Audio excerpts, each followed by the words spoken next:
the Eagle Badger podcast.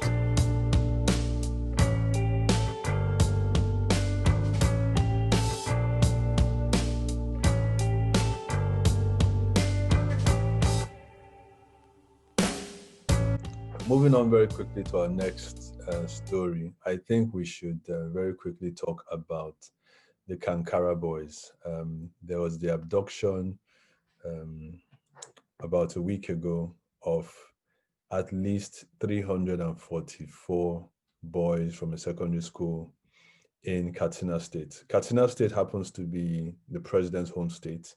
The president actually happened to be in Katsina at the time for a private visit. We're not privy to the nature of that visit, what the nature of that visit was, but literally, I think less than 24 hours after he landed in the state, a group of armed men who have identified themselves as Boko Haram terrorists stormed the secondary school and went away with at least 344, some reports say upwards of 500 young boys.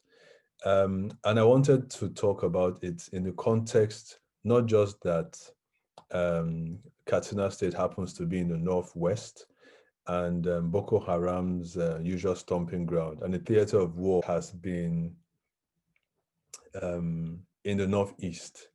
And so this seems to be the first real escalation and show of force by the terrorists group Boko Haram in the northwest. For listeners who might not be familiar with the size of the northwest is roughly about the size of the United Kingdom. It's a huge space of land. It troubles because, rather than see, a rollback of the terrorists, we actually see them expanding the theater of war.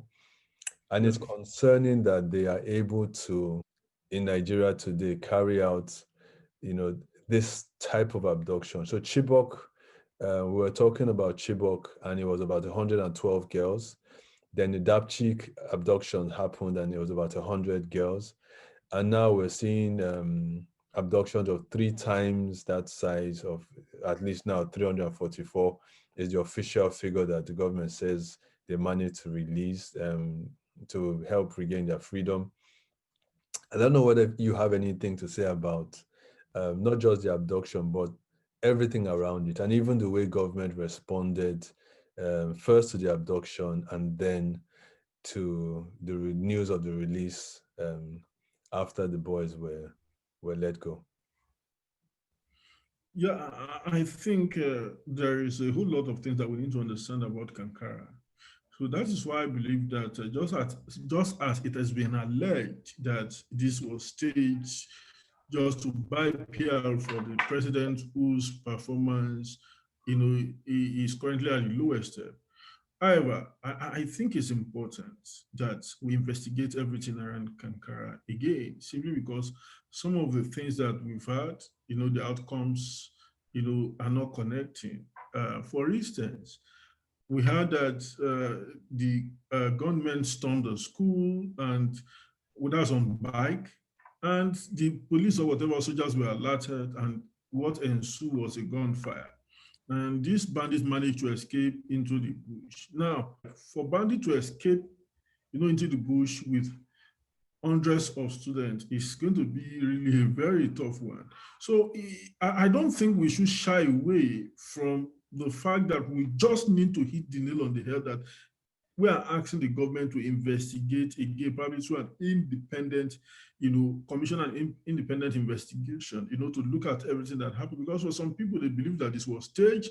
For some people, it doesn't really add up. For me as a person, I have my concern about what happened, over this Kankara saga. And I think that it's also very important that I state this, that on August 5, the governor of that state came out and told the entire world that about 9 local governments representing close to about 26% of the local government in Katsina, were or are under the control of bandits. Now, I don't want to preempt it. I think the government should really investigate everything that happened. I think about Kankara. It's very important for us to know the truths behind it. However, I sympathize with the young boys, even though they've been reunited with their family, but I think that it's important that we get to know much about, everything that happened in Kankara. Well, Kankara is everything that defines us also as a nation. Insecurity has permeated every aspect, every section of our country, and it's becoming so difficult for us. And when you looked at it, Nigeria bears an element of a country that is currently not viable.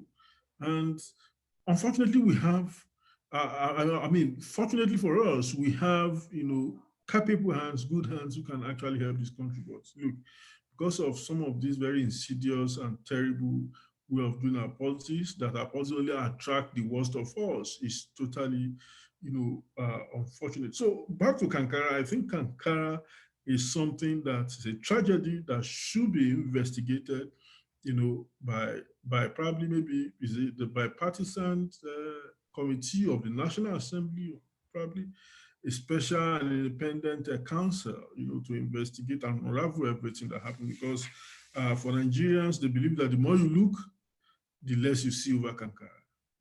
I think for me, so as one of the things we do in Igbo Baja is comms and PR. And I think for me, Kankara represented a perfect example of the failure of President Buhari's government to communicate. I recall in the immediate aftermath of the abduction, video was released of the president usually stroll with his cows. At the same time, video of parents of these young boys who had been abducted video of them being tear gassed was already circulating at this time. Yeah. When the boys were released, we saw a series of spectacular own goals by the media team around the president. We saw Garba Shehu, first of all, come out to say only 10 boys had been abducted, and then do a quick reversal and an apology when 344 children were released. We saw Abike Dabri, I think she's the chairperson of the diaspora agency, tweet 12 hours before that the boys had been released. Then she deleted the tweet and said her account, she wasn't the one that tweeted it, was a parody account, and then admitted that she actually had tweeted it, but her account had been hacked. And I think maybe even more worryingly was we saw the president's PA, Bashir Ahmed, tweet a fake news story about a non-existent European Union organization congratulating the president for his masterful orchestration of the release of these boys. And if you get away with these PR stunts, it's one thing, but to have this series of media failures around the abduction, I think it was a real abduction. I think the terrorists wanted to make a statement and send a message to the president. But I can understand concerns and expressions of doubt around this whole issue, just because of the way the president and the people around him have responded to this tragedy.